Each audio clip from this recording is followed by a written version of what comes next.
বেশ কয়েক বছর এই কন্ডিশনে অতিবাহিত হয়ে গেল। তসিরউদ্দিন মিয়া সর্বশান্ত হয়ে গেলেন, কিছুই নেই, সংসার চালানোর মতো আর কিছুই নেই। এই রকম কঠিন কন্ডিশনে সাতক্ষীরা থেকে চলতে চলতে ফুরফুরা শরীফের মুজাদ্দিদুজ্জামান আমিরুশ শরিয়াত আলা হযরত দাদা হুজুর কিবলা রহমাতুল্লাহ আলাইহির দরবারে এলেন। সঙ্গে নিজের স্ত্রীকেও নিলেন। নিজের স্ত্রীকে নিয়ে ফুরফুরা শরীফের পীর মুজাদ্দিদুজ্জামান দাদা পীর কিবলা রহমাতুল্লাহ আলাইহির দরবারে হাজির হলেন। দাদা পীর কিবলার দরবারে বসে পড়লেন। দাদা পীর কিবলার মজলিস তখন কানায় কানায়, দাদা পীর কিবলার মজলিস তখন ভরপুর। তসিরউদ্দিন সাহেব এক নতুন চেহারা, ফুরফুরা শরীফের মুজাদ্দিদুজ্জামান আবু বকর সিদ্দিকী আল কুরাইশি রহমাতুল্লাহ আলাইহি তসিরউদ্দিন সাহেবের দিকে তাকিয়ে বললেন, আপনার চেহারাটা নতুন নতুন লাগছে, কোত্থেকে এসেছেন আপনি? তসিরউদ্দিন সাহেব বললেন, আমি ওপার বাংলার সাতক্ষীরা জেলার মানুষ।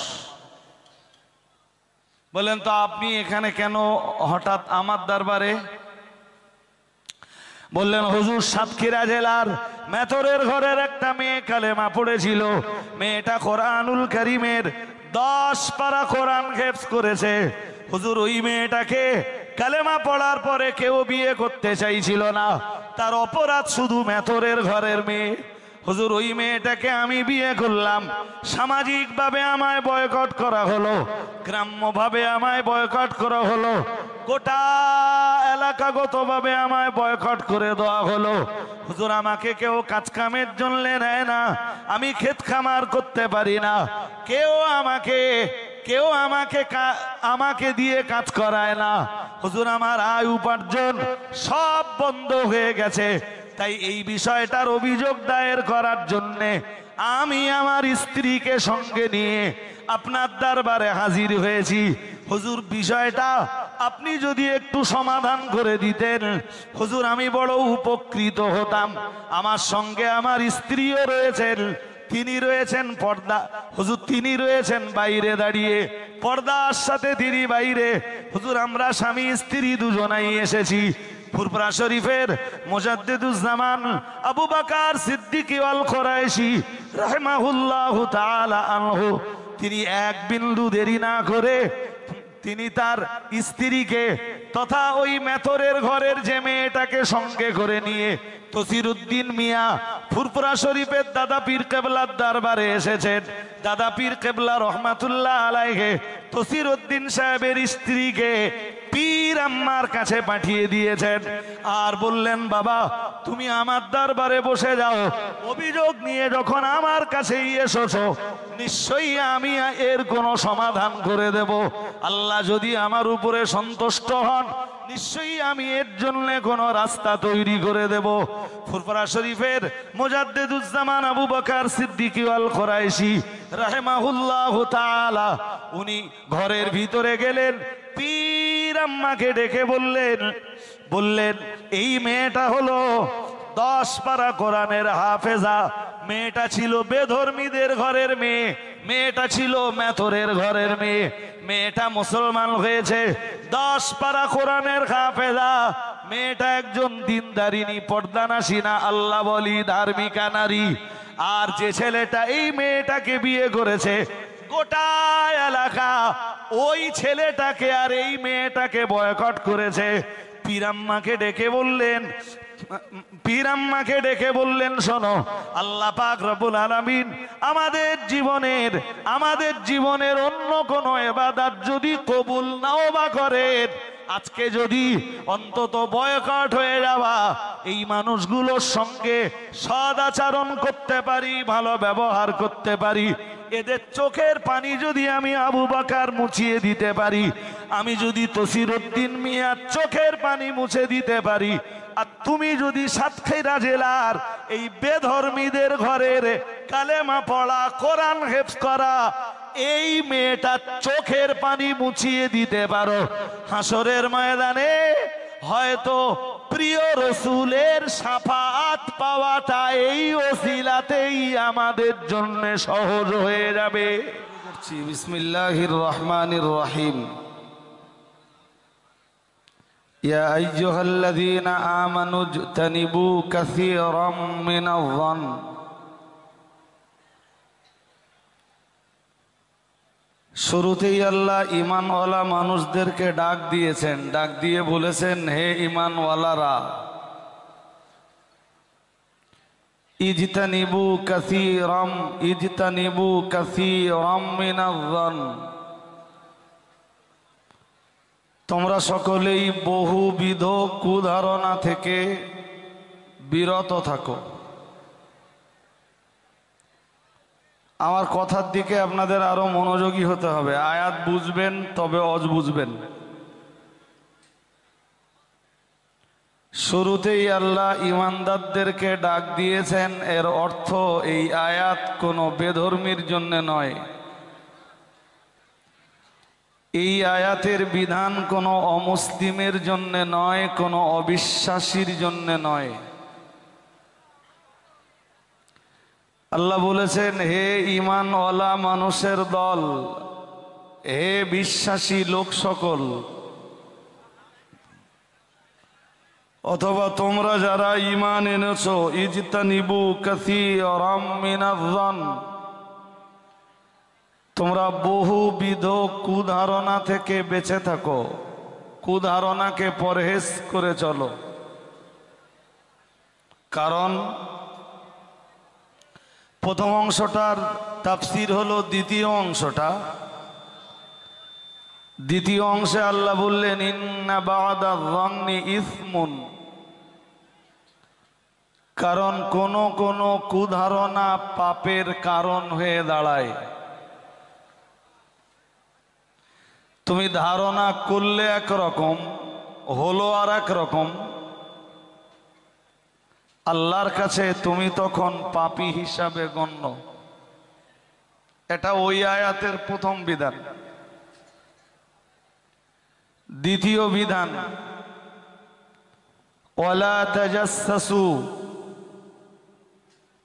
আল্লাহ বললেন, তোমরা জাসুসি করো না। জাসুসি হলো গুপ্তচরগিরি করা। তাহলে প্রথম বিধানে ছিল তোমরা কুধারণা পোষণ করো না,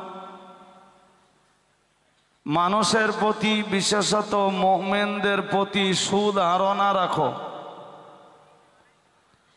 দ্বিতীয় বিধান, গুপ্তচরগিরির অভ্যাস বন্ধ করো। তিন নম্বর বিধান, ওয়ালা ইয়াগতাব বা'দুকুম বা'দা। আল্লাহ বললেন, তোমরা একজন অন্যজনের নামে গীবাত করো না। গীবাত থেকে তোমরা দূরে থাকো। পরে আরো একটু অংশ রয়েছে, আইয়ুহিব্বু আহাদুকুম আইয়াকুলা লাহমা আখিহি মাইতান। আল্লাহ বলেছেন, তোমাদের ভিতরে কেউ কি পছন্দ করে তার মৃত ভাইয়ের গোশত খেতে? যদি কেউ তোমাদের ভিতরে তার মরা ভাইয়ের গোশত খেতে পছন্দ করে, তাহলে সে গীবত করতে পারে। কিন্তু মরা ভাইয়ের গোশত খাওয়াটা, মরা ভাইয়ের গোশত ভক্ষণ করাটা কারোর কাছে পছন্দনীয় নয়। আল্লাহ বললেন, এজন্যই তোমরা যারা ঈমানওয়ালা আছো, গীবাত তোমাদের জন্য অপছন্দনীয় হওয়া উচিত। এখানে সবচাইতে বড় একটা ব্যাপার হলো, যদি আমি আপনাদেরকে এখন গীবাতের ডেফিনেশন জিজ্ঞেস করি, এক একজন এক এক রকম বলবেন। গীবাতের অ্যাকচুয়াল ডেফিনেশন, প্রকৃত সংজ্ঞা অধিকাংশ মানুষের অজানা। এমনকি আমি এটা দায়িত্ব নিয়ে বলছি যে বহু সংখ্যক স্টেজের বহু সংখ্যক বক্তারও গীবতের সংজ্ঞা অজানা। চলুন আমরা খুব ছোট্ট করে গীবতের সংজ্ঞাটা হাদিস থেকে জেনে নেই। হাদিস শরীফের এক হাদিসের বয়ানে এসছে, হাদিসের বর্ণনাকারী হলেন হযরত আবু হুরায়রা রাদিয়াল্লাহু তাআলা আনহু। এই হাদিসটা বুঝলে আশা করি গীবতের ব্যাপারটা একটুখানি হলেও আপনি আইডিয়া পাবেন। হাদিসের বর্ণনাকারী সাহাবী হলেন রাবি সম্রাট হযরত আবু হুরায়রা রাদিয়াল্লাহু তাআলা আনহু। তিনি বলেন, রাসূল করিম সাল্লাল্লাহু আলাইহি ওয়াসাল্লাম একবার সাহাবীদের জিজ্ঞেস করলেন, আতাদুরুনা মাল গীবা, ও সাহাবীরা তোমরা কি বলতে পারো গীবাত কি জিনিস? আমি গীবাত কাকে বলে এইটা হাদিস থেকে আপনাকে উদ্ধৃতি দিয়ে বোঝানোর চেষ্টা করছি। রাসূলুল্লাহ তা সাহাবীদেরকে জিজ্ঞেস করলেন, বলতে পারবে তোমরা গীবাত কি জিনিস? সাহাবীরা জবাব দিলেন, ক্বালু আল্লাহু ওয়া রাসূলুহু আলাম। হুজুর আমরা কেমনে বলবো, আল্লাহ এবং তার রাসূল ভালো জানেন, তো আপনি আমাদের বলে দেন গীবত কাকে বলে। রাসূলুল্লাহ জবাব দিলেন, বললেন, যিকরুকা আখাকা বিমা ইয়াকরাহ। রাসূল বললেন, গীবত হলো, সবার মনোযোগ আছে, এক একজনকে আমি একটু অস্থির দেখছি, কিন্তু যদি অস্থির চিত্তে শোনেন আমি আমার কথা বোঝাতে পারবো না। রাসূলুল্লাহ বললেন, যিকরুকা আখাকা বিমা ইয়াকরাহ। গীবত হলো তোমার কোনো ভাইয়ের নামে এমন কিছু আলোচনা করা যেটা সে অপছন্দ করে। আরেকবার বলছি, তোমার কোনো ভাইয়ের নামের এমন কিছু আলোচনা যা সে অপছন্দ করে, ওইটার নাম গীবত। সামনে বলা না পিছনে বলা, রাসূল এসব কথা কিচ্ছু বললেন না। আমরা সচরাচর এটা জানি যে কারো দোষ ত্রুটি পিছনে তুলে ধরলে তার নাম হয়, জোরে বলুন, গীবত। কিন্তু রাসূল তা বললেন না। রাসূল বললেন, যিকরুক আখাকা বিমা ইয়াকরাহ। তোমার কোনো ভাইয়ের নামের এমন কোনো আলোচনা যা সে অপছন্দ করে, সেটা সামনেও হতে পারে পিছনেও হতে পারে। আপনার সামনে আমি এমন কিছু আপনাকে বললাম যেটা আপনার জন্য পছন্দনীয় নয়, রাসূলের ভাষায় ওর নাম গীবত। আপনার পিছনে আমি এমন কিছু বললাম যেটা পরবর্তীতে আপনার কানে গেলে আপনার কাছে পছন্দনীয় নয়, রাসূলের ভাষায় ওটাই গীবত। আমার নামে আপনি এমন কিছু বললেন আমার সামনে যেটা আমার কাছে পছন্দনীয় নয়, ওর নাম গীবত।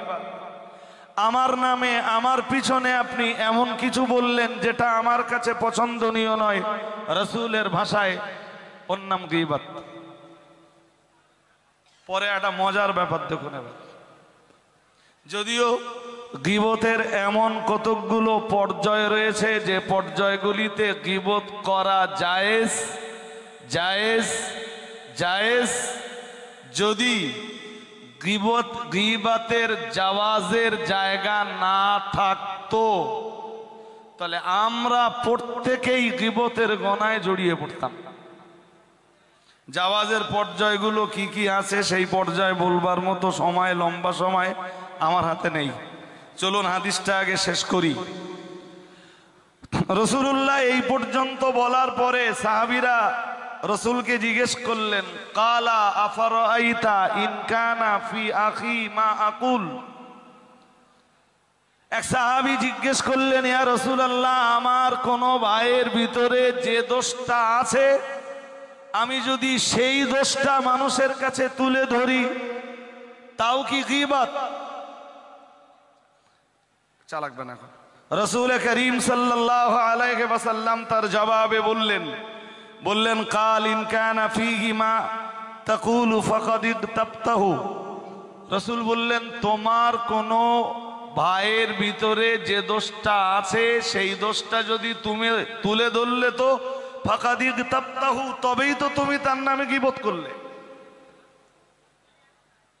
আর একবার বলছি, সাহাবী জিজ্ঞেস করলেন, হুজুর আমার কোনো ভাইয়ের ভিতরে যে দোষটা আছে আমি সেই দোষটা যদি তুলে ধরি তাও কি গীবত?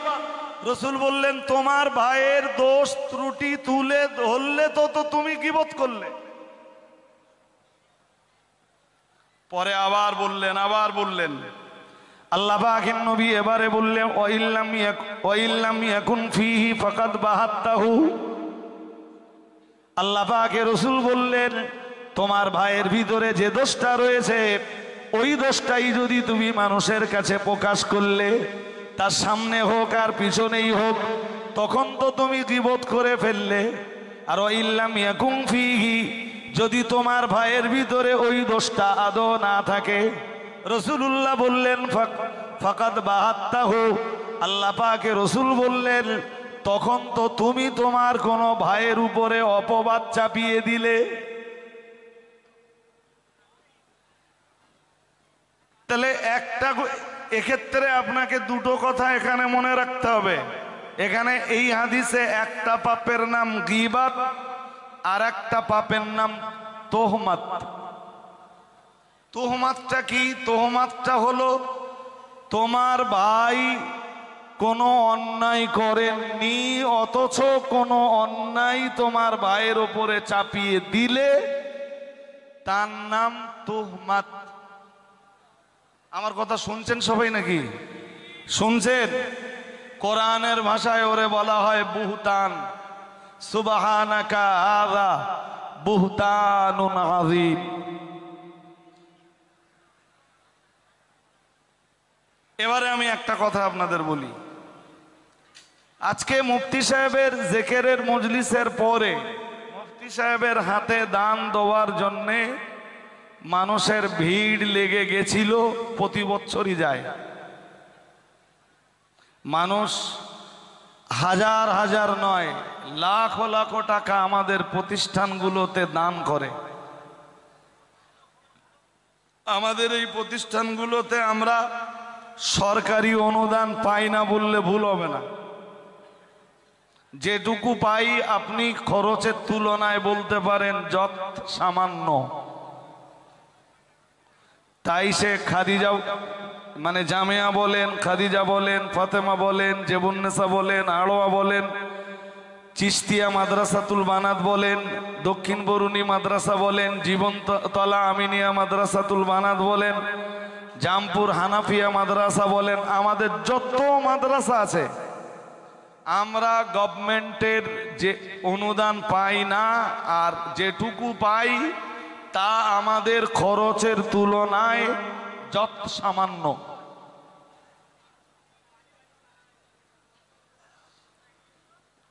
এই পর্যন্ত শোনার পরে একটা কথা মনে হয় একটু শোনা আপনাদের ভালো হবে। সেটা হলো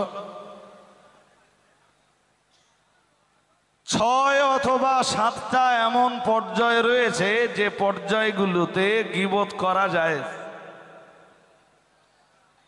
তার ভিতরে একটা পর্যায় হলো কোনো আলেমের দ্বারাতে যদি দিনের কোনো ক্ষতি হয়, কোনো আলেম যদি মুসলিম কমিউনিটিকে দিন, ইমান, ইসলামের জায়গা থেকে দূরে সরিয়ে দেওয়ার অপচেষ্টা চালায়, ওই আলেমের নামে গীবত করা যায়। যদি বলেন যে কোথায় আছে, তো আমি বলে দিচ্ছি, যারা পড়তে পারেন পড়ে নেবেন, আর যারা এমনি আরবি পড়তে না পারেন আপনার জন্য সহজ একটা রাস্তা বলে দিচ্ছি। আপনি গুগলে যে সার্চ দেবেন গীবত কোন কোন পর্যায়ে জায়েজ, বাংলায় লিখে সার্চ দেবেন, দেখবেন দেখাবে। আর যা যা দেখাবে, যে কটা পর্যায় দেখাবে তার ভিতরে আমি যে পর্যায়টা বলছি এই পর্যায়টা আছে। আরেকবার বলি, ওইটা যে আলেমের দ্বারাতে মুসলিম কমিউনিটির ক্ষতি হচ্ছে, যে আলেমের দ্বারাতে দিনের ক্ষতি হচ্ছে, যে আলেমের বক্তব্যের মাধ্যমে জনগণ ঈমান হারা হচ্ছে, ওই আলেমের নামে গীবত করা, জোরে বলুন, শুধু জায়েজ না, ওয়াজিব, না করলে গুনাহ হবে। বলুন তো, আমি শুধু জায়েজ বললাম না অজিব বললাম? সবাই আরো আওয়াজ দিয়ে বলেন। এবার একটা দুটো উদাহরণ নেন, উদাহরণ নিলে বুঝবেন। ওই বসিরহাট নদীর ওপারে ওই বিথারি হাকিমপুর চেনেন? যে নাম শুনেছেন? সবাই চেনেন না, কিন্তু নাম অনেকেই শুনেছেন। ওই এলাকার একজন মৌলানা ছিলেন, মৌলানা সাহেবের নাম মৌলানা আকরম খা। কি নাম? উনি কোনো এক পত্রিকাতে ওনার একটা লেখা একবার বার হলো, যে লেখনির সারমর্ম ছিল ছেলেদের মতো মেয়েরাও ঈদগার ময়দানে যেয়ে নামাজ পড়তে পারবে। সেই পত্রিকা বাঙালিদের ঘরে ঘরে পৌঁছে গেল। বসিরহাট পীর সাহেব কেবলা সমকালীন যুগের একজন আলেম। পত্রিকাটা বসিরহাট হুজুর কেবলার হাতে যখন এলো, বসিরহাট পীর সাহেব কেবলা পত্রিকাটা পড়লেন। পত্রিকাটা পড়ে ওই পত্রিকার বিরুদ্ধে, ওই লেখনির বিরুদ্ধে মৌলানা আকরম খা সাহেবের মেয়েদের ঈদের জামাতে নিয়ে যাবার ব্যাপারে বসিরহাট পীর সাহেব কেবলা কলম নিয়ে লেখনির ময়দানে নেমে একটা কেতাব লিখলেন। কেতাবটার নাম দিলেন ঈদ ও নারী। কি নাম বলুন তো? ঈদ ও। তাতে বসিরহাট পীর সাহেব কেবলা মৌলানা আকরম খা সাহেবের নাম ধরে প্রতিবাদের আওয়াজ তুললেন। এখন নাম ধরলেই যদি গীবত হয়, তো বসিরহাট পীর সাহেব কেবলা নাম ধরে প্রতিবাদের আওয়াজ করলেন। শুধু আওয়াজ করলেন না, কলম নিয়ে লেখনির ময়দানে নেমে পড়লেন। কেতাবটার নাম দিলেন ঈদ ও নারী। সেই কেতাব বাঙালিদের ঘরে ঘরে পৌঁছে দিলেন। এতে বসিরহাট পীর সাহেব কেবলার কোনো গোনা হবে?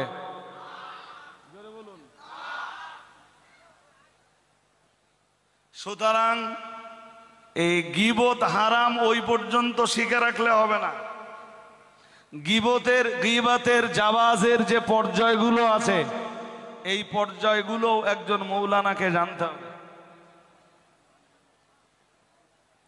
আমার কথা কি সবার কানে পৌঁছাচ্ছে?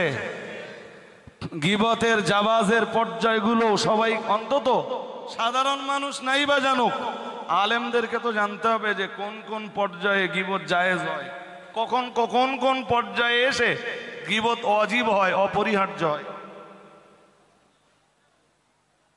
দাদা পীর সাহেব কেবলা বাংলাদেশের কোনো একটা এলাকাতে যে যতবার সেই এলাকাতে যেতেন ততবার ফকিরদের বিরুদ্ধে ওয়াজ করতেন।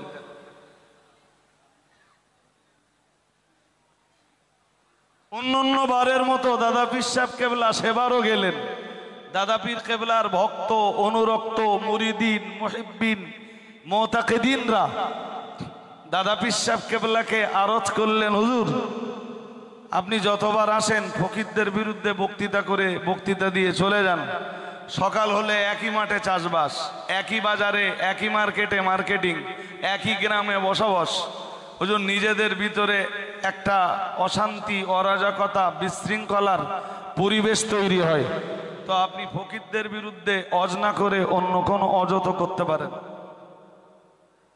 দাদা পীর সাহেব কেবলা তার জবাব দিয়ে বলেছিলেন দিন ইমান ইসলাম বাঁচানোর জন্য ফকিরদের বিরুদ্ধে আগেও বলেছি, আজও বলবো। আর একটু মন খুলে বললেন না তো? বললেন আগেও বলেছি, আজও বলবো।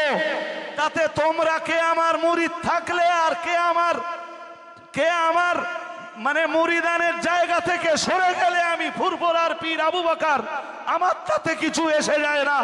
কারণ আস-সাকিতু আনিল হক শাইতানুন আখরাস।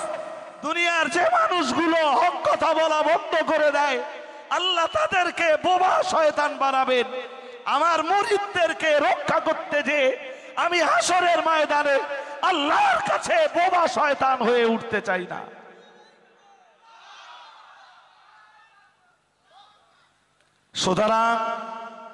সুতরাং গীবত সব পর্যায়ে হারাম নয়, জাওয়াজের পর্যায়েও আছে। ইভেন আপনারা শুনেছেন দেখেছেন কিনা জানি না, এই বোধহয় 2-3 দিন কি 3-4 দিন হলো এক মৌলানা সে বক্তৃতা করতে করতে মুফতি সাহেবের নাম, মাতিন সাহেবের নাম আর আমার নাম, তিনজনের নাম নিয়ে বলছে এরা এতগুলো মাদ্রাসা চালায়, এরা টাকা কোথায় পায়, খ্রিস্টান সংস্থার সাথে এদের সম্পর্ক আছে, খ্রিস্টানরা এদের টাকা দেয়। এই পর্যন্ত যা ওয়াজ শুনেছেন, জ্ঞান বুদ্ধি বিবেক আছে, এবার বলে ফেলুন এটা গীবত না তহমত? সবাই জোর করে বলুন। হযরত আলী বলেছেন কারণ নামে তহমত দেওয়াটা তার মাথার উপরে আকাশ চাপিয়ে দেওয়া অপেক্ষাও ভারী। আমরা আমাদের এই প্রতিষ্ঠানগুলো কিভাবে চালাই, আমাদের প্রতিষ্ঠানগুলো কিভাবে পরিচালনা করি, কিভাবে জনগণের দ্বারে যে ভিক্ষা করে আমাদের এই প্রতিষ্ঠানগুলোকে আমরা বাঁচিয়ে রেখেছি সে তো আমরাই জানি। সুতরাং যে মৌলানা আমাদেরকে বলেছেন যে আমরা খ্রিস্টানদের সাথে যোগাযোগ রেখে খ্রিস্টানদের টাকায় আমাদের প্রতিষ্ঠান চালাচ্ছি, দুনিয়ার মানুষের কাছে এই মৌলানাকে জবাবদিহি করতে না হলে আল্লাহর কাছে মৌলানাকে হিসাব দিতেই হবে।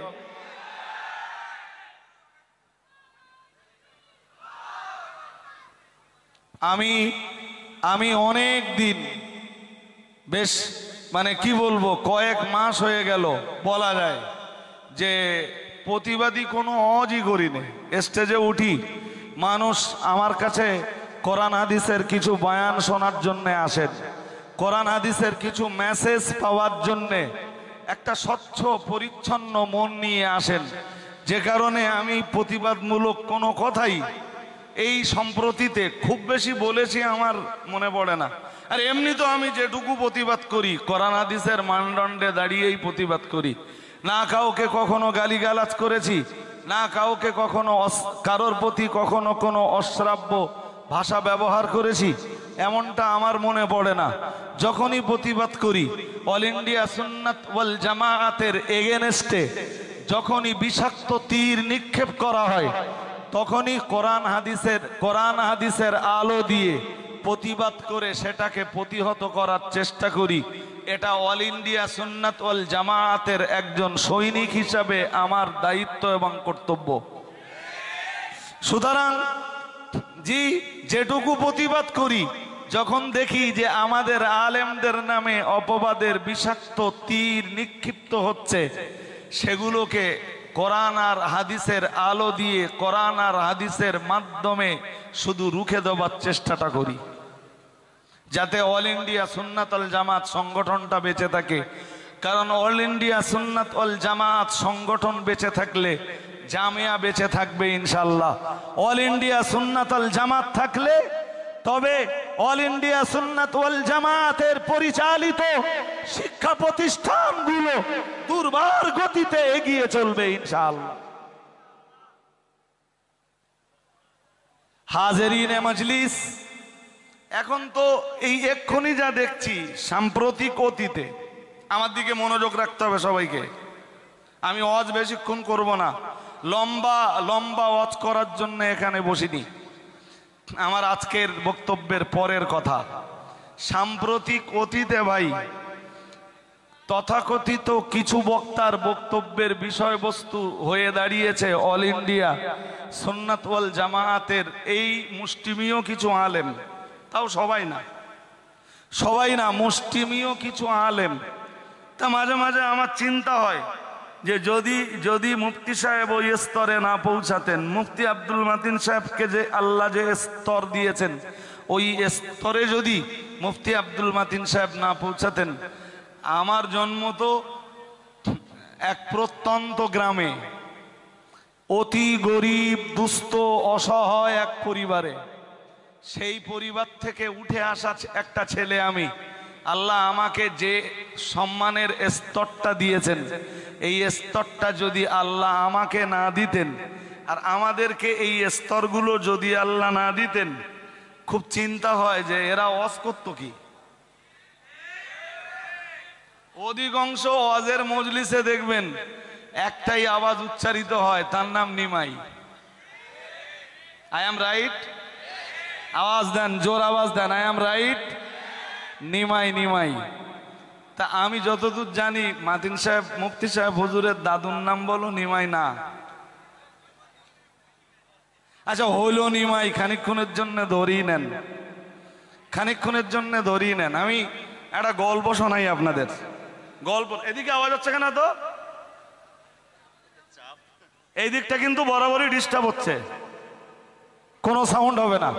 ছোট একটা গল্প শোনাবো, শোনেন।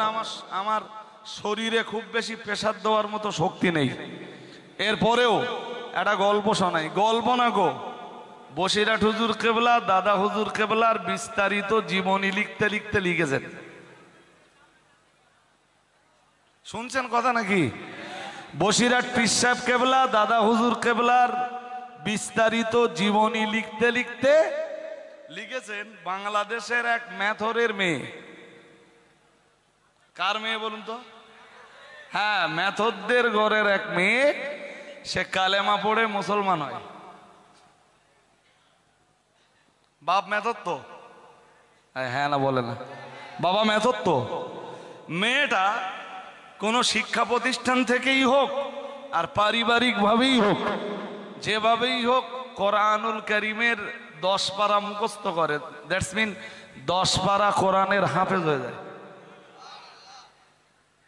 তা হতে পারে।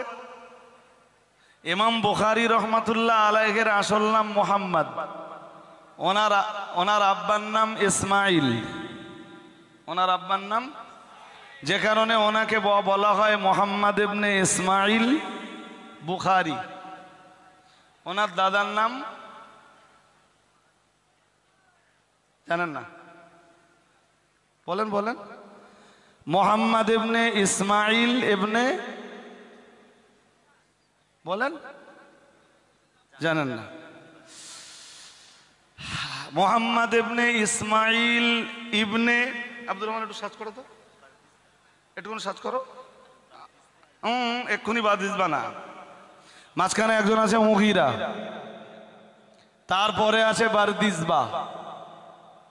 তো ইমাম বুখারী রহমাতুল্লাহ আলাইহির বসিরহাট পীর সাহেব কেবলা বঙ্গানুবাদ মেশকাত লিখতে লিখতে লিখেছেন। বঙ্গানুবাদ মেশকাত মানে মেশকাতুল মাসাবির বাংলা ভাষায় অনুবাদ করেছিলেন এবং ব্যাখ্যা লিখেছেন। 2-3টে খণ্ড লিখেছিলেন বসিরহাট পীর সাহেব কেবলা। তাই কিতাবটার নাম দিয়েছিলেন বঙ্গানুবাদ মেশকাতুল মাসাবি। শুনছেন নাকি? হ্যাঁ। তার শুরুতে ইমাম বুখারী রহমাতুল্লাহ আলাইহি লিখেছেন যে ইমাম বুখারীর পিতামহ, যদিও অন্য বইতে একটু আমরা অন্যরকম পড়ি। ইমাম বুখারী আমরা অন্য বইতে পড়ি ইমাম বুখারীর দাদা নয়, ইমাম বুখারীর পরদাদা ছিলেন আগুন পূজারী। কি ছিলেন বলেন? আগুন পূজারী। ইমাম বুখারী রহমাতুল্লাহ আলাইহির পরদাদা। কিন্তু বসিরহাট হুজুর কেবলা দেখছি লিখছেন বঙ্গানুবাদ মেশকাতে যে ইমাম বুখারীর দাদা ছিলেন আগুন পূজারী। সেখান থেকে আল্লাহ পাক সেই পরিবার থেকে, তাদের রক্ত থেকেই আল্লাহ আমিরুল মুমিনিন ফিল হাদিস, এটা ইমাম বুখারীর লাকাব। আকাশের নিচে জমিনের উপরে ইমাম বুখারীর চাইতে বড় কোনো মুহাদ্দিসের জন্ম হয়নি। আল্লাহ তাকে বেছে নিলেন ওই রকম এক আগুন পূজারীদের ঘর থেকে। আচ্ছা বলুন তো, যদি আগুন পূজারীদের ঘর থেকে আল্লাহ ইমাম বুখারীর মতো যুগ শ্রেষ্ঠ, দুনিয়া শ্রেষ্ঠ মুহাদ্দিসকে বেছে নিতে পারেন, যদি আল্লাহ আমিরুল মুমিনিন ফিল হাদিস ইমাম বুখারীকে বেছে নিতে পারেন, তো বাংলার মুসলমানদের দ্বীনি সেবা করার জন্যে নিমাইয়ের বংশ থেকেও আল্লাহ কাউকে কাউকে বেছে নিতে। আমার কি বলা ভুল হয়ে যাচ্ছে? এটা তো দিলাম একটা ডোজ। কটা ডোজ? 1 ডোজ। আর 1 ডোজ নেবেন? তাহলে এবার একটা হাদিস পড়ি। হাদিস শরীফ বিবরণ দিয়েছে, রাসূলুল্লাহ জানিয়েছেন ইন্নাল জান্নাতা তাশতাকু ইলা সালাসাতিন। রাসূলুল্লাহ জানিয়েছেন নিশ্চয়ই জান্নাত তিনটি মানুষের কামনা করে। সুবহানাল্লাহ বললেন না তো? তাম দুনিয়ার সবাই যদি জান্নাতে চলে যায়, তাম দুনিয়ার সব জান্নাতি জান্নাতে চলে গেলেও তিনজন যদি জান্নাতে না যায়, জান্নাতের চাহিদা মিটবে না, জান্নাতের আকাঙ্ক্ষা পূরণ হবে না।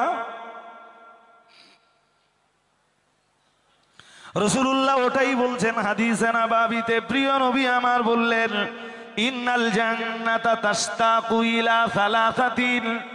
রাসূলুল্লাহ জানিয়েছেন জান্নাত তিনজন মানুষের কামনা করে, জান্নাত তিনজন মানুষকে চায়। কখন? ওই তিনজন মানুষের পায়ের ধুলি আল্লাহর দয়ার জান্নাতে পড়বে।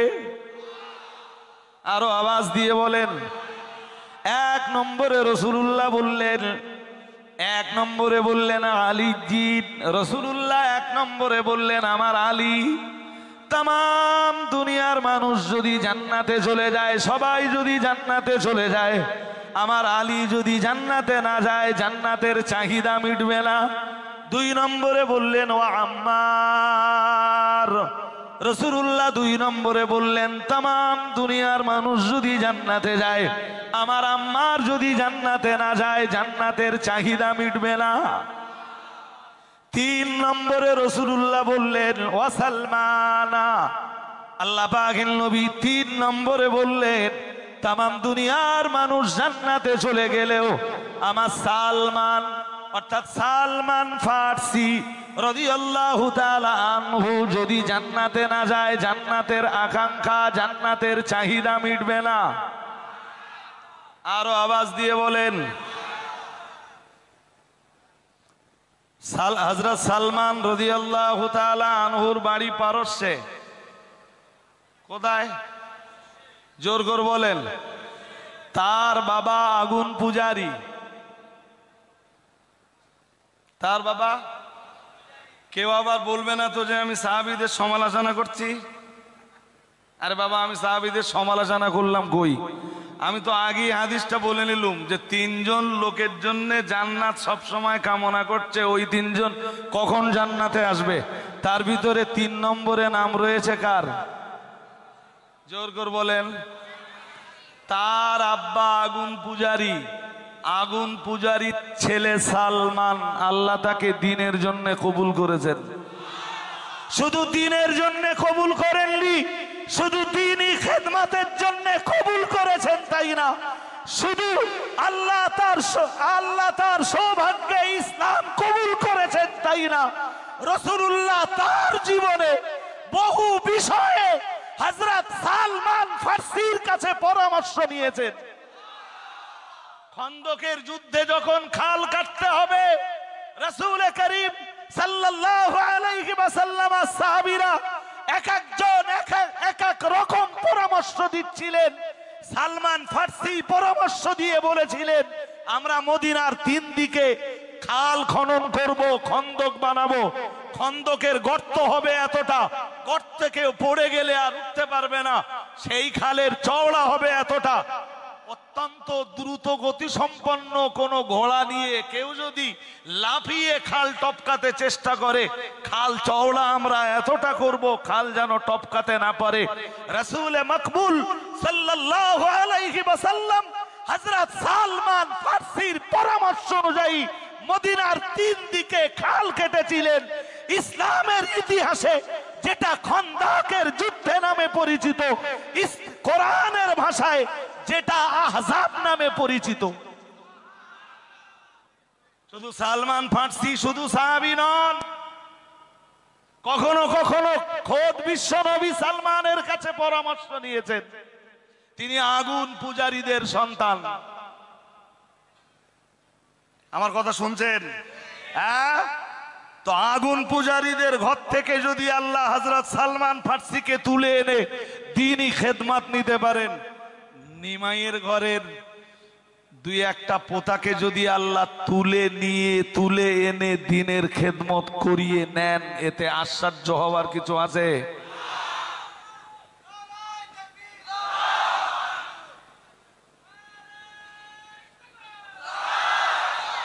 চলুন, কি বলছিলাম ভুলে গেছেন? কি বলছিলাম বলুন তো?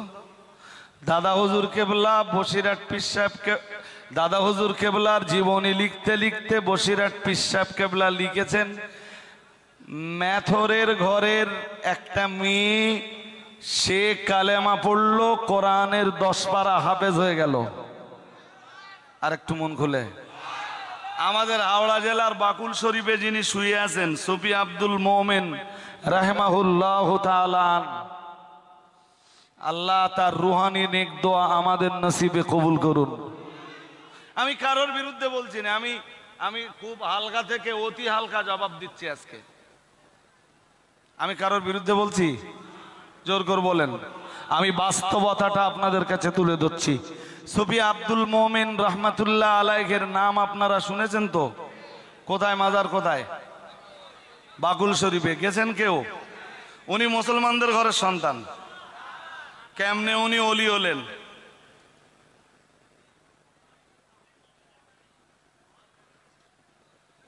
নিমাইয়ের ঘরে জন্ম নিয়ে যদি সে আলেম না হতে পারে, বলে নিমাই নিমাই থাকবে।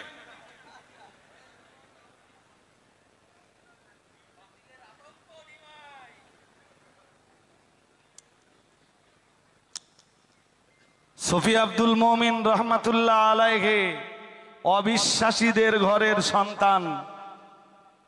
আরে বাবা, কোরআনের একটা আয়াত আছে না, সব বললে শুধু সময় যাবে নি। কুলিল্লাহুম্মা মালিকাল মুলকি তুতিল মুলকা মান তাশাউ ওয়া তানজিউল মুলকা মিম্মান তাশাউ ওয়া তুইজ্জু মান তাশাউ ওয়া তুযিল্লু মান তাশা বিয়াদিকাল খায়র ইন্নাকা আলা কুল্লি শাইইন কাদির। জাহাঙ্গীর আমার নেই তো এখানে? জাহাঙ্গীর ওর ভয়ে তো সব পালাচ্ছে স্টেজ ছেড়ে। সূরা আলে ইমরানের আয়াত, এটা সম্ভবত 26 নম্বর আয়াত। এই আয়াতের তাফসীর অনেক লম্বা। 2 ঘন্টা ধরেও যদি আয়াতের তাফসীর করা হয়, মুফাসসিররা ওই আয়াতের ব্যাখ্যায় যা লিখেছেন তাফসীর করা শেষ হবে না। আমি শুধু একটা ধারণা দিচ্ছি, আমার কথা শুনতে হবে। আল্লাহ কি বললেন? কুলিল্লাহুম্মা মালিকাল মুলকি, হে রাসূল আপনি বলে দেন, আল্লাহুম্মা মালিকাল মুলক, হে আল্লাহ পাক, तमाम সাম্রাজ্যের মালিকানা তো আপনার কুদরতি কবজায়। আর একটু মন খুলে বলেন, तमाम সাম্রাজ্যের মালিকানা আপনার কুদরতি কবজায়। আল্লাহ পাক রব্বুল আলামিন নবীকে বলতে বললেন, নবী তুতিল মুলকা মান তাশাউ, ও নবী আপনি বলে দেন, হে আল্লাহ আপনি যারে ইচ্ছা করেন তাকে সাম্রাজ্যের অধিকারী করেন, যারে ইচ্ছা করেন তাকে আপনি সাম্রাজ্যের আসনে বসিয়ে দেন। তুতিল মুলকা মান তাশা ওয়া তানজিউল মুলকা মিম্মান তাশা, আবার আপনি যার কাছ থেকে ইচ্ছা করেন সাম্রাজ্যের চেয়ারটা আপনি তার কাছ থেকে কেড়ে নেন। ইচ্ছা কার? জোরে বলেন। তাফসীর কারকরা এই আয়াতের অনেকগুলো তাফসীর করেছেন, যার একটা তাফসীর আমি বলি। যুগে যুগে চেয়ার রদ বদল হতে দেখেছেন? আরে বাবা, আমাদের মমতা ব্যানার্জি, আমাদের সিএম ক্ষমতায় এসেছিলেন কত সালে? 2011। তার আগে ক্ষমতায় কারা ছিল মনে আছে? সাম্রাজ্যের এই চেয়ারটার বদল ঘটিয়ে দিয়েছেন কে? আবার সামনে হয়তো এমন দিন আছে, আজকে যারা চেয়ারে আছে সেদিন চেয়ারে থাকবে না। আরে চেয়ার তো রদবদল হতেই থাকে। আল্লাহ ওইটাই বলতেছেন, তুতিল মুলকা মান তাশা ওয়া তানজিউল মুলকা মিম্মান তাশা। হাসিনার খবর মনে পড়ে আপনাদের? জোর করে বলেন।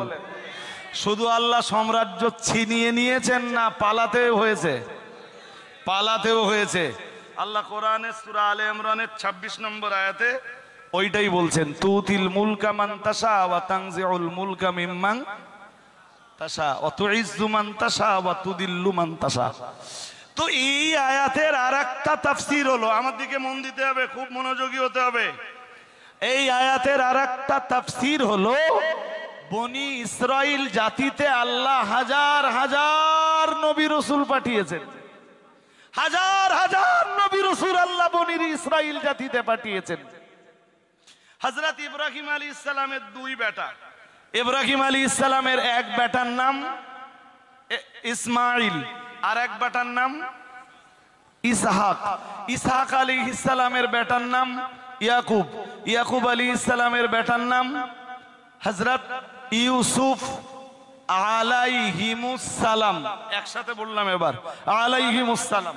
তো এই বংশে আল্লাহ হাজার হাজার নবী রাসূলদেরকে পাঠিয়েছেন হযরত ইসহাক আলাইহিস সালামের বংশে। বাট আখিরি নবীকে আল্লাহ পাঠিয়েছেন ইসমাঈল আলাইহিস সালামের বংশে। আর একটু মন খুলে বলেন, আরে বাবা, পৃথিবীর ইহুদিরা সহজে আমাদের নবীকে মেনে নেয় না কেন? তার কারণ হলো, আখিরি নবীকে পাঠাবেন তো আল্লাহ আমাদের বংশেই পাঠাবেন, আল্লাহ অন্য বংশে পাঠালেন কেন? আমাদের নবী যখন নবুয়াত পেলেন, আমাদের রাসূলের উপরে যখন কোরআন নাযিল হলো, প্রিয় নবী মুহাম্মদুর রাসূলুল্লাহ সাল্লাল্লাহু আলাইহি ওয়াসাল্লাম দ্বীনের দাওয়াত দিতে যখন শুরু করলেন, লা ইলাহা ইল্লাল্লাহ মুহাম্মাদুর রাসূলুল্লাহ সাল্লাল্লাহু আলাইহি ওয়াসাল্লাম, এইভাবে যখন আমাদের নবী দ্বীন প্রচার করতে শুরু করলেন, তখন কেউ কেউ মেনে নিলেও সবচাইতে বেশি বিরোধিতা যারা করেছিল তারাই ছিল ইহুদি জাতি। মুশরিক তো বিরোধিতা করেই ছিল, কিন্তু সবচেয়ে বেশি বিরোধিতা করেছিল ইহুদি জাতি। তাদের দাবি ছিল, আল্লাহ আমাদের বংশে হাজার হাজার নবী রাসূলকে পাঠিয়েছেন, আর আল্লাহ আখিরি নবী কি পাঠাবেন তো আমাদের বংশে কেন পাঠালেন না? আল্লাহ কেন হযরত ইসমাঈল আলাইহিস সালামের বংশে আখিরি নবীকে পাঠাতে গেলেন? ঠিক ওই পরিবেশে ইহুদিদের জবান বন্ধ করে দিতে মহান আল্লাহ আয়াত নাযিল করে দিলেন, ও নবী, ওরা যারা বলছে কেন আল্লাহ পাক রব্বুল আলামিন আখিরি নবী ইসহাক নবীর বংশে পাঠানলি, কেন ইসমাঈল নবীর বংশে পাঠিয়েছেন, নবী ওদের প্রশ্নের জবাবটা আপনি দিয়ে দেন। কুলিল্লাহুম্মা মালিকাল মুলকি তুতিল মুলকা মান তাশাউ ওয়া তানজিউল মুলকা মিম্মান তাশাউ। মহান আল্লাহ বললেন, নবী ওদেরকে বলে দেন, আল্লাহ যে গোষ্ঠীর ভিতরে চান, যে গোষ্ঠীর জন্য চান, আল্লাহ নবুয়াতের ধারাবাহিকতা ওই বংশের জন্য বহাল রাখেন। আবার যখন আল্লাহ ইচ্ছা করেন, নবুয়াতের ধারাবাহিকতাটা সেই বংশের কাছ থেকে ছিনিয়ে নিয়ে মহান আল্লাহ অন্য বংশকেও সেটা দান করতে পারেন।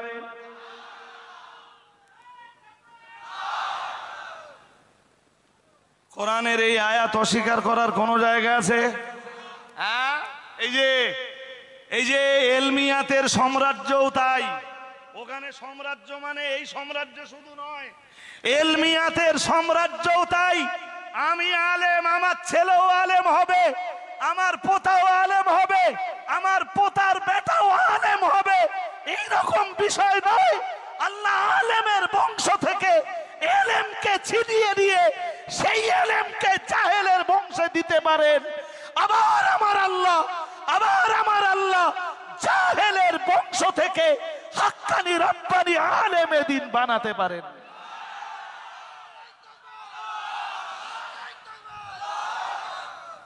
তুলিজুল লাইলা ফিন নাহার ওয়া তুলিজুন নাহারা ফিল লাইলি ওয়া তুলিজুন নাহারা ফিল লাইল ওয়া তুখরিজুল হাইয়া মিনাল মাইয়িতি ওয়া তুখরিজুল মাইয়িতা মিনাল হাই ওয়া তারযুকু মান তাশাউ বিগাইরি হিসাব।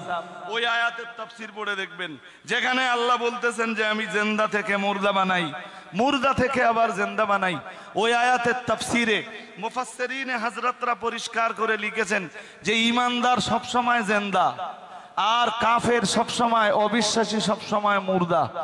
আল্লাহ মুর্দা থেকে জিন্দা বানান, এর মানে হলো আল্লাহ কাফের থেকে ঈমানদার বানান।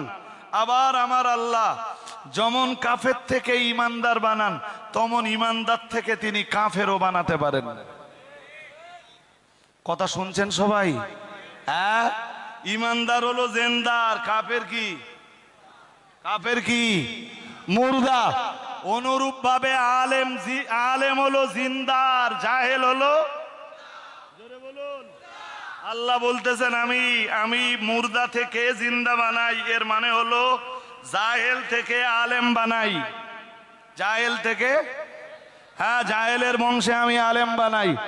আবার আমি আল্লাহ আলেমের বংশ থেকে জাহেলও বানাই, মানে জিন্দা থেকে মুর্দা বানাই।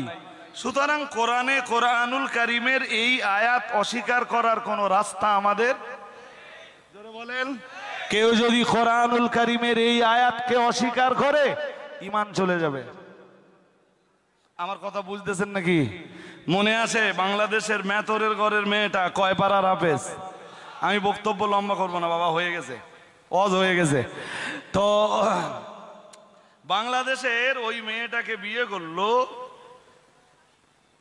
যে ছেলেটা ওই মেয়েটাকে বিয়ে করলো, মেতরের ঘরের ওই মেয়েটাকে, 10 পারা কোরআনের হাফেজা মেয়েটা, তার নাম তসির উদ্দিন। শুনছেন নাকি? কি নাম? তসির উদ্দিন। তো তসির উদ্দিন সাহেব যখন ওই মেয়েটাকে বিয়ে করলো, পুরো এলাকা তসির উদ্দিন সাহেবকে বয়কট করে দিল। বেচারা এমনি গরিব মানুষ, কেউ তাকে কাজে নেয় না, কারণ সে মেতরের মেয়ে বিয়ে করেছে। এ লজ্জা যেন তার রাখবার মতো কোনো জায়গা, জোরে বলুন, নেই। বেশ কয়েক বছর এই কন্ডিশনে অতিবাহিত হয়ে গেল। তসির উদ্দিন মিয়া সর্বশান্ত হয়ে গেলেন, কিছুই নেই, সংসার চালানোর মতো আর কিছুই নেই। এই রকম কঠিন কন্ডিশনে সাতক্ষীরা থেকে চলতে চলতে ফুরফুরা শরীফের মুজাদ্দিদুজ্জামান আমিরুশ শরিয়াত আলা হযরত দাদা হুজুর কিবলা রহমাতুল্লাহ আলাইহির দরবারে এলেন। সঙ্গে নিজের স্ত্রীকেও নিলেন। নিজের স্ত্রীকে নিয়ে ফুরফুরা শরীফের পীর মুজাদ্দিদুজ্জামান দাদা পীর কিবলা রহমাতুল্লাহ আলাইহির দরবারে হাজির হলেন। দাদা পীর কিবলার দরবারে বসে পড়লেন। দাদা পীর কিবলার মজলিস তখন কানায় কানায়, দাদা পীর কিবলার মজলিস তখন ভরপুর। তসির উদ্দিন সাহেব এক নতুন চেহারা, ফুরফুরা শরীফের মুজাদ্দিদুজ্জামান আবু বকর সিদ্দিকী আল কুরাইশি রহমাতুল্লাহ আলাইহি তসির উদ্দিন সাহেবের দিকে তাকিয়ে বললেন, আপনার চেহারাটা নতুন নতুন লাগছে, কোত্থেকে এসেছেন আপনি? তসির উদ্দিন সাহেব বললেন, আমি ওপার বাংলার সাতক্ষীরা জেলার মানুষ। বলেন, তো আপনি এখানে কেন হঠাৎ আমার দরবারে? বললেন, হুজুর, সাতক্ষীরা জেলার মেতরের ঘরের একটা মেয়ে কালেমা পড়েছিল। মেয়েটা কোরআনুল কারীমের 10 পারা কোরআন হেফজ করেছে। হুজুর, ওই মেয়েটাকে কালেমা পড়ার পরে কেউ বিয়ে করতে চাইছিল না। তার অপরাধ শুধু মেতরের ঘরের মেয়ে। হুজুর, ওই মেয়েটাকে আমি বিয়ে করলাম। সামাজিক ভাবে আমায় বয়কট করা হলো, গ্রাম্য ভাবে আমায় বয়কট করা হলো, গোটা এলাকাগত ভাবে আমায় বয়কট করে দেওয়া হলো। হুজুর, আমাকে কেউ কাজ কামের জন্য নেয় না, আমি ক্ষেত খামার করতে পারি না, কেউ আমাকে দিয়ে কাজ করায় না। হুজুর, আমার আয় উপার্জন সব বন্ধ হয়ে গেছে। তাই এই বিষয়টার অভিযোগ দায়ের করার জন্য আমি আমার স্ত্রীকে সঙ্গে নিয়ে আপনার দরবারে হাজির হয়েছি। হুজুর, বিষয়টা আপনি যদি একটু সমাধান করে দিতেন, হুজুর, আমি বড় উপকৃত হতাম। আমার সঙ্গে আমার স্ত্রীও রয়েছেন, তিনি রয়েছেন পর্দা, হুজুর, তিনি রয়েছেন বাইরে দাঁড়িয়ে, পর্দার সাথে তিনি বাইরে। হুজুর, আমরা স্বামী স্ত্রী দুজনাই এসেছি ফুরফুরা শরীফের মুজাদ্দিদুজ্জামান আবু বকর সিদ্দিকী আল কুরাইশি রাহিমাহুল্লাহু তাআলা আনহু। তিনি এক বিন্দু দেরি না করে তিনি তার স্ত্রীকে তথা ওই মেথরের ঘরের যে মেয়েটাকে সঙ্গে করে নিয়ে তসিরউদ্দিন মিয়া ফুরফুরা শরীফের দাদা পীর কেবলার দরবারে এসেছেন। দাদা পীর কেবলা রহমাতুল্লাহ আলাইহি তসিরউদ্দিন সাহেবের স্ত্রীকে পীর আম্মার কাছে পাঠিয়ে দিয়েছেন আর বললেন, বাবা তুমি আমার দরবারে বসে যাও, অভিযোগ নিয়ে যখন আমার কাছেই এসেছো নিশ্চয়ই আমি এর কোনো সমাধান করে দেব। আল্লাহ যদি আমার উপরে সন্তুষ্ট হন নিশ্চয়ই আমি এর জন্য কোনো রাস্তা তৈরি করে দেব। ফুরফুরা শরীফের মুজাদ্দিদুজ্জামান আবু বকর সিদ্দিকী আল কুরাইশি রাহিমাহুল্লাহু তাআলা উনি ঘরের ভিতরে গেলেন, পীর আম্মাকে ডেকে বললেন এই মেয়েটা হলো 10 পারা কোরআনের হাফেজা।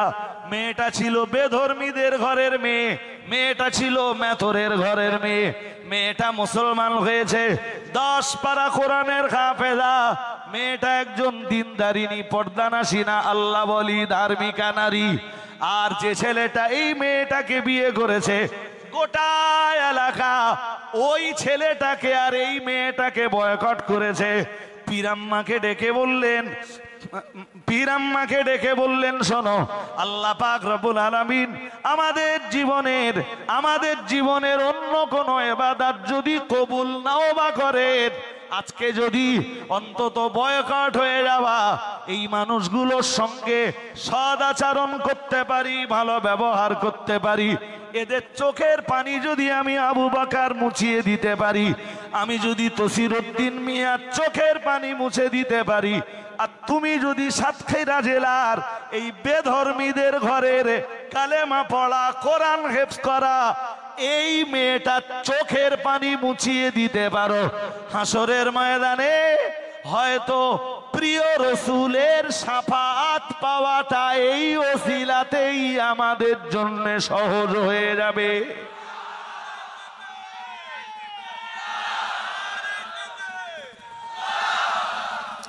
পীর আম্মাকে ডাক দিয়ে বললেন, সুতরাং রান্না বান্না হয়ে গেলে তোমার কাজ হলো তুমি ওই মেয়েটা যে পাত্রে খাবার খাবে তুমিও ওই পাত্রে খাবার খাবে।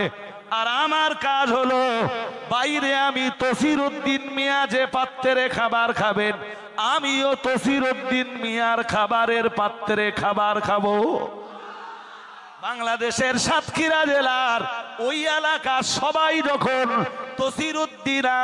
তসিরউদ্দিনের স্ত্রীকে ঘৃণা করছে, আমি তসিরউদ্দিনকে ঘৃণা করব না, তুমিও খবরদার এই মেয়েটাকে ঘৃণা করো না।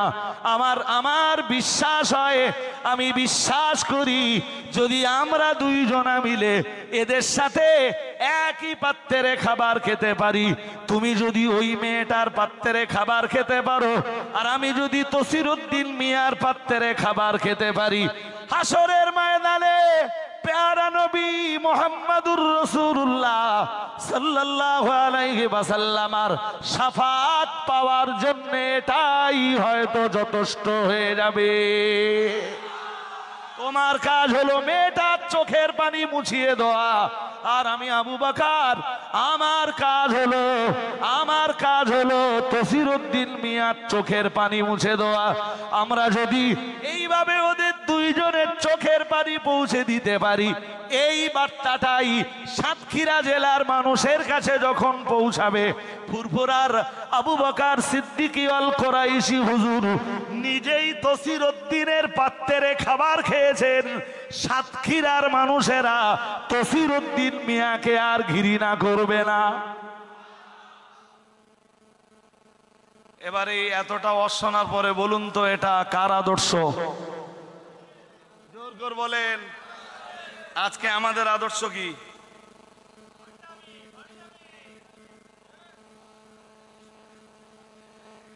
সেই দিনের দাদা পীর কেবলার আদর্শের সাথে আজকের আদর্শ কি মেলে? এটা যদি দাদা পীর কেবলার সিলসিলা হয়, আজকে যাদেরকে অবজ্ঞা করা হচ্ছে, তুচ্ছ তাচ্ছিল্য করা হচ্ছে, আজকে যাদেরকে দিয়ে তামাশা করা হচ্ছে, বিদ্রুপ করা হচ্ছে, বাংলা জুড়ে ওয়াজ নসিহতের স্টেজগুলোতে কাফের বলে ফতোয়াবাজি করা হচ্ছে, ওটা যদি দাদা পীর কেবলার আদর্শ হয়ে থাকে, এটা কোন নীতি, এটা কোন আদর্শ? এ নীতি এ আদর্শ তোমরা কোথায় পেলে? জবাব মানুষের কাছে না দিতে হলেও দিতে কার কাছে হবে? সবাইকেই দিতে হবে, আমাকেও দিতে হবে, জি আমার সাথী যারা তাদেরকেও দিতে হবে, আর আর আমাদের বিরুদ্ধে যারা বিপুল গালিগালাজ করছে তাদেরকেও আল্লাহর কাছে জবাবদিহি। একটা হাদিস পড়েছিলাম একদম শেষ পর্যায়ে, মনে আছে? হাদিসটা পড়ে দেই। আল্লাহ পাকের রাসূল জানিয়েছেন, আল্লাহ পাকের হাবিব জানিয়েছেন, লা ইয়ারমি রাজুলুন রাজুলাম বিল ফুসুকি ওয়া লা ইয়ারমিহি বিল কুফরি ইল্লা তাদ্দাত আলাইহি ইল্লাম ইয়াকুন সাহিবুহু কাযালিক আও কামা ক্বালা আলাইহিস সালাম। প্যারা নবী মুহাম্মদুর রাসূলুল্লাহ সাল্লাল্লাহু আলাইহি ওয়াসাল্লাম আল্লাহ পাকের নবী জানিয়েছেন, লা ইয়ারমি রাজুলুন রাজুলাম বিল ফুসুকি, রাসূলুল্লাহ জানিয়েছেন তোমাদের ভিতরের একজন যেন আর একজনকে ফাসিক বলে গালি না দেয়। কার কথা বলুন তো? জোর করে বলে না, আরো আওয়াজ দিয়ে বলুন কার কথা? কি বলে গালি দিতে নিষেধ করছেন? তোমাদের ভিতরের কেউ যেন একজন, তোমাদের ভিতরের একজন যেন অন্যজনকে ফাসিক বলে গালি না দেয়। আল্লাহ পাকের রাসূল আবার বললেন, ওয়ালা ইয়ারমিহি বিল কুফরি, তোমাদের ভিতরের একজন যেন আর একজনকে কাফের বলে গালি না দেয়। এটা প্রথম অবস্থায় রাসূলুল্লাহর নিষেধাজ্ঞা। পরে রাসূলুল্লাহ আরো সাবধান করে বললেন, শোনো, ইল্লার তাদ্দাত আলাইহি ইল্লাম ইয়াকুন সাহিবুহু কাযালিক। আমি রাসূলুল্লাহ এই নিষেধাজ্ঞা তোমাদের উপরে এজন্যই আরোপ করেছি, কারণ সে যাকে কাফের বলে গালি দিচ্ছে, ফাসিক বলে গালি দিচ্ছে, যাকে তুমি কাফের বলছো কিংবা যাকে তুমি ফাসিক বলে গালি দিচ্ছ, সে যদি ফাসিক না হয়, সে যদি কাফের না হয়, যিনি কাফের আর ফাসিক বলে গালি দিচ্ছেন, রাসূলুল্লাহর বক্তব্য হলো এই কথাটা তার উপর যে বর্তাবে, তার মানে কাফের কিংবা ফাসিক তাকেই হওয়া লাগবে।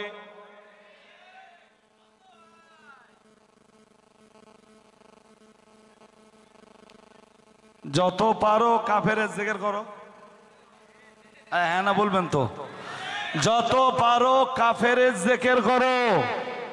আমরা কাউকে গালিও দিব না, আমরা কাউকে ফাসিকও বলবো না, আমরা কাউকে মুশরিকও বলবো না, আমরা কাউকে জি ধর্মবিদ্বেষীও বলবো না, আমরা আমাদের জবানকে কলুষিত করব না, আমাদের জিহ্বাকে, আমাদের রসনাকে আমরা কখনো নোংরা করতে না। হাদিসে এসেছে, রাসূল বলেছেন, সিবাবুল মুসলিমি ফুসুক ওয়া কিতালুহু কুফরুন। রাসূলুল্লাহ জানিয়েছেন, সিবাবুল মুসলিমি ফুসুক, কোন মুসলিমকে গালিগালাজ দেওয়া এটা ফাসিকি কাজ, এটা ফাসিক ব্যক্তিতে করতে পারে, কোন ইমানদারে গালিগালাজ দিতে পারে না। ওটা ফাসিকের সিম্পটম, ওটা ফাসিকের লক্ষণ, ওটা ফাসিকের নমুনা। সুতরাং আমরা আমাদের জবানকে কলুষিতও করব না, আর কখনো ফুসুকির আশ্রয়ও বলুন নেব না। আমি আজকে জামিয়ার ময়দান থেকে আপনাদেরকে সতর্ক বার্তা দেব। জি, এর আগেও এক একটা মজলিসে সম্ভবত বলেছি, আজ আপনাদেরকে বলছি, কাউকে আপনারাও গালিগালাজ দিয়ে আপনাদের জবানকে কলুষিত করবেন। জোরে বলুন। চাই সে আমাদের বিরুদ্ধে যে যত বড় কথা বলুক, আপনি তাকে গালিটা দেন না। আমার কথা শুনছেন নাকি? আরে ভাই, গাল তো আপনাদের কম দেয়, গাল তো আমাদের বেশি দেয়। আবার বলছি, গাল তো আপনাদের কম দেয়, গাল আমাদের বেশি দেয় তো। হ্যাঁ, এমন কোন রাত নেই যে রাতে আমাদের নামে গাল পড়ে না। আমাদের অসুবিধা হয় না, আপনাদের অসুবিধা হবার কথা আছে? হ্যাঁ, আমার অসুবিধা হয় না। না না, লিমিট ক্রস করতে পারবেন না। শুনুন, আমি পরিষ্কার বলছি, জামেয়ার ময়দান থেকে আপনি কাউকে গালিগালাজ দিয়ে যদি গুনাহগার হন, অল ইন্ডিয়া সুন্নাতুল জামাতের কোন আলেম হাসরের ময়দানে আপনাকে বাঁচাবে না। আমার কথা শুনছেন নাকি? হ্যাঁ, সুতরাং যদি এমন কোন হুজুর থাকে কারোর যে গালিগালাজ করার পরেও সেই হুজুর তাকে বাঁচাবে, তাহলে সে যে সেই হুজুরের কাছে বায়াত হতে পারে। আমরা কাউকে বাঁচাতে পারবো? আমাদের নিজেদের কি হবে আমরা নিজেরাই, জোরে বলুন, আমাদের নিজেদের কি হবে নিজেরাই জানি না। সুতরাং আপনারা কাউকে গালি দেবেন, ওই গালিগালাজের জিম্মাদারি আমরা কখনোই নিব না, নিতে পারবো? সুতরাং জামিয়া রহমানিয়ার বাস্তরিক ইসালে সওয়াবের তৃতীয় দিনের রাত্রে আপনাদেরকে সাবধান করে দিচ্ছি, আমাদের নামে যতই গালিগালাজ পড়ুক আপনারা কোনো গালিগালাজ করতে যাবেন না। সবাই আমার সাথে একমত? একমত? হাত তুলুন। কেউ যদি হাত না তোলেন আজকের ময়দানে, তাহলে প্রমাণ হবে যে আপনার এখনো লোকের গাইল দেওয়ার ইচ্ছা আছে। হাজারিনে মজলিস, হাত নামান। আমার প্রাসঙ্গিক বক্তব্য শেষ। জামিয়া রহমানিয়ার ময়দানে প্রতি বছর আসেন, শুরু করেছিলাম কি দিয়ে মনে আছে? যে কেউ একজন বক্তব্য রাখতে রাখতে বলছে, চলে গেলে হবে না, আপনাদের ময়দান ভাঙলে হবে না, আর এক্ষুনি ভাঙবেও না আশা করি। কেউ একজন বক্তব্য রাখতে রাখতে বলেছে আমাদের প্রতিষ্ঠানগুলো চলে খ্রিস্টানদের টাকায়। আপনারা আওয়াজ দিয়ে বলুন, এই কথা সত্য না মিথ্যা?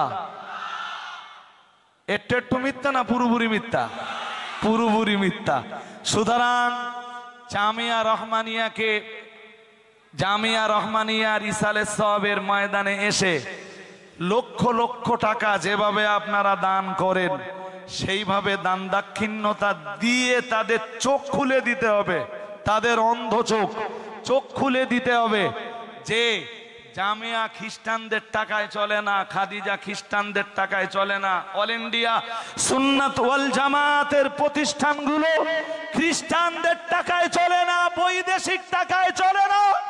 এদেশের আপামার জনসাধারণ মাদ্রাসা দরদিদের টাকায় জামিয়া চলে, মাদ্রাসা দরদিদের টাকায় খাদিজা চলে, মাদ্রাসা দরদিদের টাকায় অল ইন্ডিয়া সুন্নাত ওয়াল জামাতের প্রতিষ্ঠানগুলো চলে।